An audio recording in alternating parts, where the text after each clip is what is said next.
Hey, peace world. Thanks for pressing play on another Pay Me No Mind sports and entertainment video. My name is Wood. Please hit the subscribe button if you dig the way any of the content is being presented, any of the topics. You know, help me out there. Hit the like button, and then I'm always interested in feedback, comments, opinion, other opposing or not even opposing, other points of view, so on and so forth. I'm gonna try to keep this relatively simple, man. This movie I just watched it, The Sound of Metal. I really wasn't really aware of it, and I just started seeing the star of it, Riz Ahmed, pop up in some different things here and there, and on some different programs and whatnot. I just this one was kind of under the radar for me. And this type of movie, these quieter movies, more life based, as opposed to the popular superhero genre and all of that type of stuff. This is actually like in my wheelhouse, to be honest with you. The personal stories, personal triumphs, challenges, very realistic stuff, but everyday people who have to really do something heroic just to live, just to find a way to, because that's where a lot of us get to, especially just coming through last year. And if you watch the news a little too much, take your head out of the sand. It's a lot of people, a lot of places that have to do some heroic shit just to live. Self-created sometimes. Misfortune. I don't know. A lot of things could factor into it. So I also talked about, Collateral Beauty was a movie from 2016, I believe, from Will Smith that I just watched maybe 4 months ago. Different type of movie. More Hollywood, more written. Whereas this is kind of raw. But I really dug it. I saw on Rotten Tomatoes 97% there. 7.8 out of 10 on IMDb.com. It's directed by Darius Martyr. I thought it was interesting that Riz Ahmed is an executive producer on this, and I mentioned this before with some of the some black actors, actresses. It's a bit discouraging sometimes and disheartening that sometimes a story like this, away from the dope killing, the over the top stuff, the holiday movies. Just sometimes it'd be nice if some of the different black actors could go and do a project like this and get the money together to be able to do it. Not saying that it doesn't happen, but I think this movie is done really well. I think it's built around a very simple premise. I will say I'm gonna give a spoiler just because I think. Just because I have to. So like I said, it stars Riz Ahmed as Ruben Stone. I was gonna say something there, but maybe I won't get into that. Olivia Cooke is a English actress who plays his girlfriend, Lou, and then Paul Raci, I think is how you say his last name. His name is Joe. He plays Joe. I think one of the great aspects of the movie is the constant relationship between Ruben and Joe, because I don't know that they really liked I don't know that they really liked each other. Joe plays a counselor at like this home for deaf addicts. And just a quick synopsis of the movie: a drummer, a musician in Ruben has some kind of condition where he very quickly becomes deaf. He loses his hearing, and he's so hard-headed.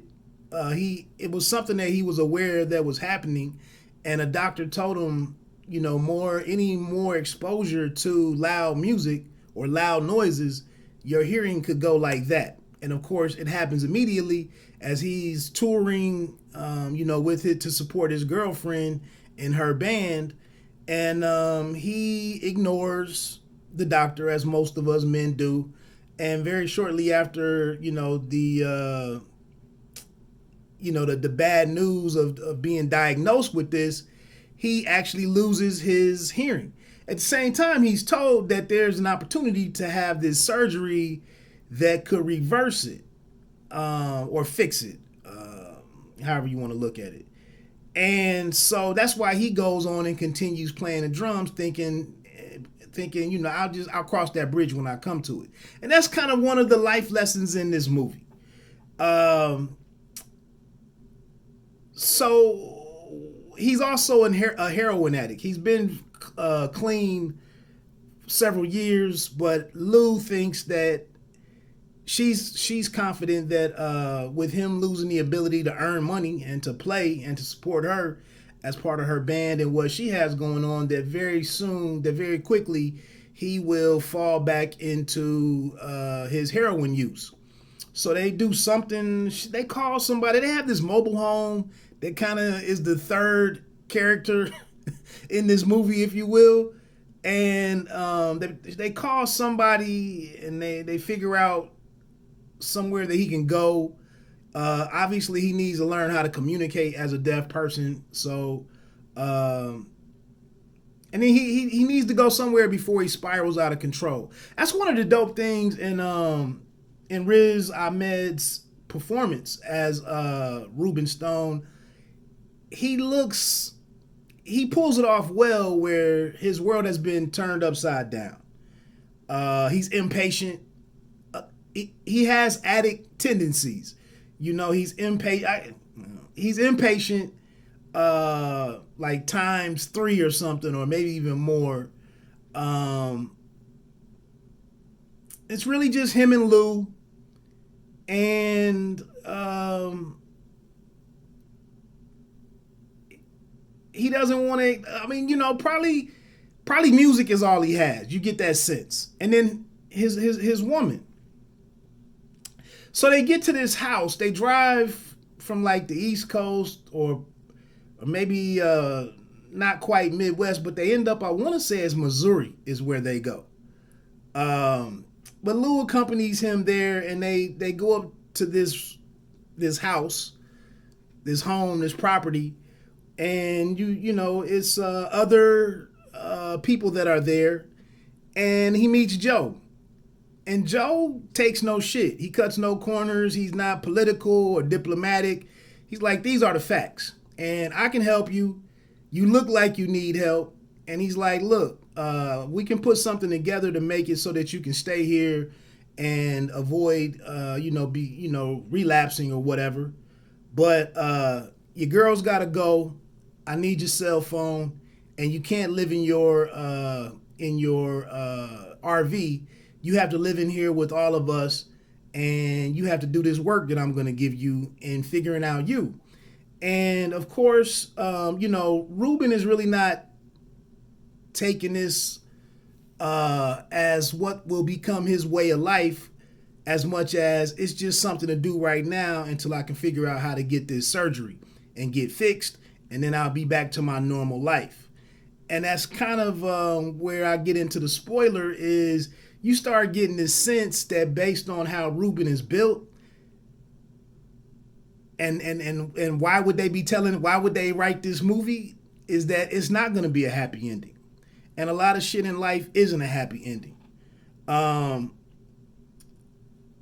But he goes along with the program. Of course, he learns some things. He has to learn ASL, American Sign Language. Because at first, he's in this quiet ass world. He can't hear his girlfriend anymore. Can't use a cell phone. He can't read lips. He doesn't really even try to read lips. Whereas Joe, he reads lips and he knows sign. But they send him in here. He sees all the other patients that he's around, and he's trying to participate in group stuff. and get assimilated into this new world. Um, and this is, you can see this is kind of eating at him. Like, he doesn't want to accept that. Joe does one wise thing, and he takes him to this school to work with deaf children.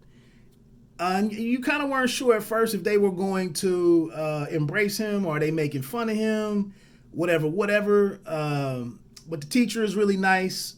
They bring him along, and they make this really quick transition to where Ruben is communicating with the kids and the older addicts that he lives with. And anyway, let's fast forward.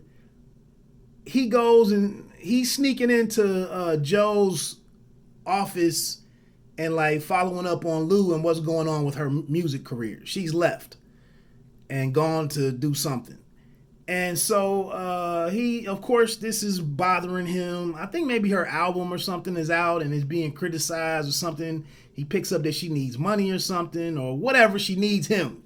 He thinks she needs him. So he goes and hawks off all his equipment, his drums, and then just sells the RV to get the money for this surgery. And all of this is kind of handled a little rough in terms of the detail of the storytelling. Don't get bogged down in that. He goes and has this surgery, and he just leaves. He leaves a letter for Joe, like, hey, I've been doing this stuff. I got to get my life together. I'm out. He comes back after he's had the surgery, and him and Joe had this really dope conversation. And like I said, him and Joe have never really hit it off. But, at one point in time, Ruben was trying. And now Joe probably feels used and like, I've seen this before. But what he tells him is, you never wanted to accept. You always looked at being deaf as being a handicap. He said the way that my house works and the way that my program works is that all of us here, it's not a handicap for us. Being deaf is just a way of life, and we're moving on and not looking back, and that helps us avoid falling back into our addiction. And again, Ruben and him have this conflict that Ruben is like, man, my world is Lou and my music. And what did you want me to do? You really expected me to sit here and let this beat me and let me be defeated by this. And I don't want this. Like, this is not how I came into the world. I didn't want this. And Joe, back up in the beginning, Joe told him how he became to be deaf. He wasn't born deaf. He suffered a bomb blew up while he was in Vietnam, and he mishandled the after effects of it, lost his kid and his wife, and then, slipped off into addiction and whatnot. And so he's lived it. But Ruben is hard-headed, and he's like, man, whatever. And he thinks he can just come back and be there. And Joe is like, I need you. Let me not even. But he's like, gives him the hand, the signing. He signs it to him like, bro, I've tried to be nice with you and tried to work with you. I need you to pack your bags and get out of here. You can't be here with us now that you've had that surgery, and you kind of don't understand. But whatever. The one thing that's also going on at this same time is that you get the sense that this surgery is not. It's not a 100% fix. And I think the doctor that was back, I don't know if it was Pittsburgh or wherever it was when we first meet Lou and Ruben, but the doctor tells him then, like, yeah, this can be reversed to a degree, but it's early on in this process, and it's expensive. It's some downside to it. But of course, Ruben would never consider none of the downside because he's that impatient and impulsive. And so anyway, man, he gets his hearing back in the office, and they're playing with it, trying to tweak it and make it so it's as normal as possible. But it's this robotic, mechanical type thing, and he's he's down bad by, like, I've been tricked. And they tell him, you got to come back and we got to work at it. We can tweak it some more, whatever the implants that they've done. He's got to wear some stuff on it, some hearing aids and something, these units that are attached to the back of his head. And you're getting the sense of the real lesson in the movie. And anyway, so he goes and now that Joe's kicked him to the curb and he and told him to bounce, he catches a flight over to Europe where Lou is, and like I said, you're getting the sense that this won't be any happy reunion and ending, but it's well done. And so he meets Lou's father. They let you know that there's been some tension there between between Ruben and the father, and then some tension between Lou and her father. And they have this party, like different things are going on in Lou's world. She's cut her hair, it looks different. She's not all grunge and alternative or rock or metal or whatever now. And at first it is this great reunion. And then the father has thrown this party, I guess, for her record release or whatever's going on with her career. And of course, it's really starting to settle in on Ruben that, like, I'm different. I'm not, I don't know if I can get back to being a musician. I don't hear things normal or like I used to. And he's at this party. Now he's kind of like he's an outsider because he has this handicap. He can't really talk with everybody. A lot of stuff is going on with him. And then we get to the end of the movie where you learn the final lesson. And I don't know if it's perspective or acceptance. But he gets up early in the morning before Lou awakes. Or awakens, whatever. And he's packed his bag. You saw this coming. It's kind of telegraphed, but I like that they went there. And he leaves. And it's this lonely walk, this kind of defeated walk. And you're like, and it's a 2 hour plus movie. And he gets down the road and sits down on this bench and like is processing the way that he now hears the world. And what the words that Joe told him, the conversation where Joe really got in his ass, it really kicks in now that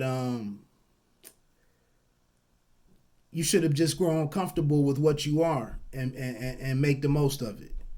And he rips out this stuff that he sold his vehicle for, and he thought this quick fix, this fix was gonna happen, this man-made thing, I'm gonna change my own fortunes. And he realizes that this is my bed now. I've been speeding through life. I've been doing this and trying that. And he just sat there with the implants and was like, and one thing and I'm getting ready to end it, but one thing that Joe told him was, can you enjoy all this stuff you've been running around here doing and banging your head and being pissed? Have you ever taken a second to just enjoy the stillness? It's a deep, deep question. I done made this shit all long now. It's damn near. Anyway, and that's what he sits there now. After he pulls his implants out and watch these kids play, he heard this church bell ringing, and he's just like, now he's back to after he takes out the implants, and he's just like, he finds that stillness. And maybe Lou, while he loves her, maybe that's not the answer to his life. Like, he really has to find himself. And I think that's the magic of the movie. So I could have said that 12 minutes ago. I like the movie, man. I like hardships. I like acceptance. I like perspective. And I thought they handled it very well. My name is Wood. You don't have to be great to start, but you have to start to be great.